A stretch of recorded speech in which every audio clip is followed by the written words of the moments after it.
We all know that a home is built once. Creating the home of your dream takes immense effort. There's no room for mistakes in this process, and that is why Magic Bricks is here to help you.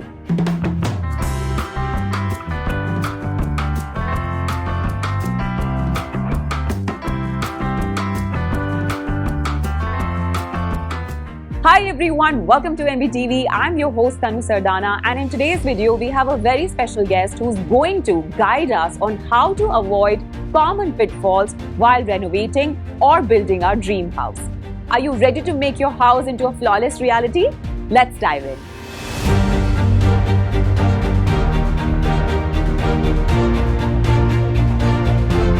Hi everyone, this is Pallavi from Decotales. I'm a senior design consultant here. I've been working here since 2.5 years. A bedroom is a person's safe haven in the house, something very personal. Now, keeping that in mind, how can we redesign or design this space? What should we keep in mind? The initial thing what I ask a client is when we look at the plan, right, the floor plan or whatever is there, I think it is very important to look at the spacing and then going into the other discussions. Next comes the finishes that you're looking at. Maybe when you are a working professional, maybe you will look at mostly easy maintenance than a luxury. So that is more important to have a clarity on whether you want a luxury or easy maintenance. And when you are a working professional, definitely we'll have to look at how to maintain a fabric or how to maintain when it comes to a bed, whether you have a cushioning for that, the headrest for that, or you just have a plain thing which is easy to maintain and also at the same time elegant looking as well. So that these are the minor things that need to be taken care before we finalize on anything. Like windows, right? When you have a good view, so maybe you may look to have a seaters there, a low window seaters, which will actually give you the area which will be like a relaxing when you want to have a coffee or tea, something like that. So and the most important thing is the lighting part. So nowadays, not everybody will be going with a false ceiling. So if you have enough lighting for the room, maybe for false ceiling is not needed. It is just an aesthetic point of view. So or when you don't have enough of lighting, you must go for the false ceiling, or you can manage with the decorative light or track lights or anything like that. How can I effectively blend my living and dining area while keeping a cohesive look? And how can I make sure that it looks very spacious? So basically nowadays, when it comes to the apartments, also the independent houses that they are constructing, right? Nobody is having enough space for a dining separate and a living area separately. It is all clubbed together. So when it is clubbed together, it is very important to see whether we have to accommodate one thing properly and then go to the other thing. For example, the living area to be set properly and then we can go for a dining area. And we have to look whether the dining table is mandatory to have it, or you can still manage without the dining table, or you can have a very small 4-seater one. And when it comes to open kitchen concepts nowadays, everybody wants to go for an open kitchen.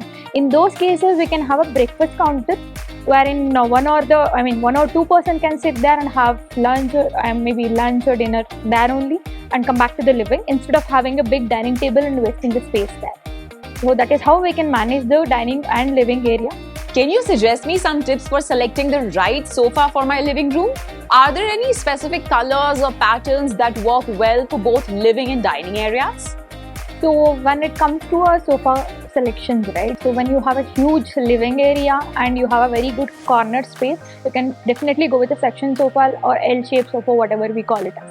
3+2 seater. When you don't have a very good corner space, when you have to keep your sofa in between the living and dining area, maybe I would recommend to go for 3+2 seater or 3+1 seater or a beanbag or anything you can manage with a movable thing. The sofa is a fixed thing. You cannot keep on moving it in and around every time.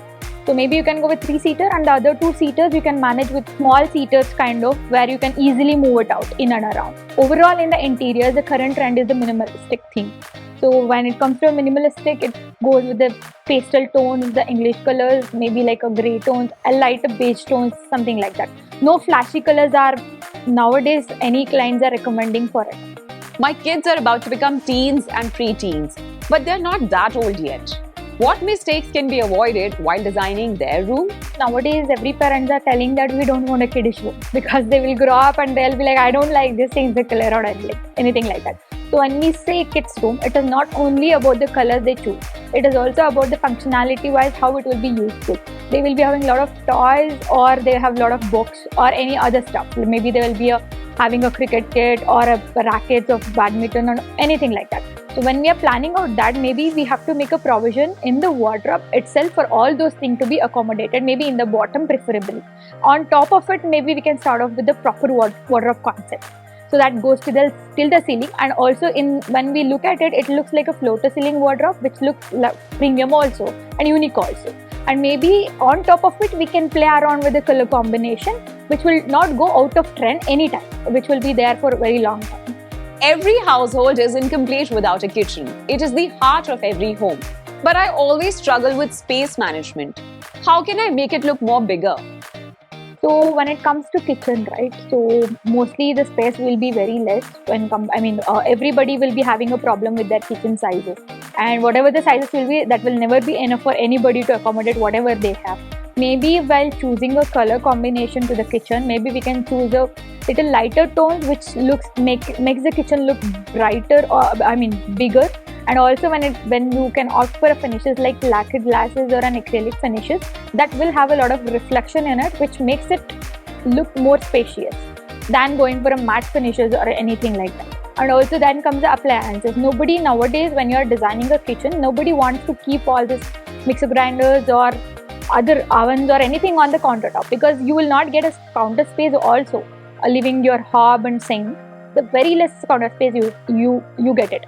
Maybe we have to plan smartly how we can accommodate all the appliances also and hide it also to give an elegant look, and also how to accommodate the groceries that you get it on a monthly basis. I recommend having more of tandem drawers would be better than having normal cabinets, so that you can store a lot of things there, and drawers will be more convenient to use than a normal cabinet. And then comes the corner solutions. A normal cabinet, planning out to access the entire corner without any accessories or without any magic corners would be better than having accessories. Then comes the spice rack. Spice rack will give you an additional spaces for your spices, which usually will go into the cabinet. Maybe you can take that out and use the above cabinet for other storages. And the spice rack can be a complete LED with some good lighting, which will look elegant also, and which will be easy for accessing also. And then comes the OTGs or a microwave or anything. So it is always mandatory to have one tall unit where you can accommodate your OTGs, the wicker baskets and everything in any kitchen. Could you share the trending colors for interiors of living room and bedroom for this season? So when it comes to living room, that mostly goes into a combinations like mostly the wooden textures with some matte finish pastel color tones like frosty white or grey tones or beige tones, mostly of minimalistic colors, no flashy colors in that. The whole concept of living and dining area will be there in one room. So the same combination will be running throughout. So we have to choose very wisely. And also when the open kitchen is there, the same thing should be a contrast to the kitchen color also. So we have to keep all this in mind, and we can choose the colors. The current trend is, as I mentioned, it is a minimalistic, like grey tones, the minimal grey tones, the beige tones, the English colors, the pastel colors like the green, the olive green, or whatever, the green tones or the blue tones. I hope you found this video as enlightening as we did. But if you think creating the home of your dreams is a tricky path, leave it to Magic Interiors, where you get handpicked, verified and experienced interior designers, support in comparing quotes and access to special discounts and offers. If you like this video, hit the thumbs up and share it with your friends and family. Don't forget to subscribe to MBTV for more expert advice. This is me, Tanu Sardana, signing off for now with camera person Tara.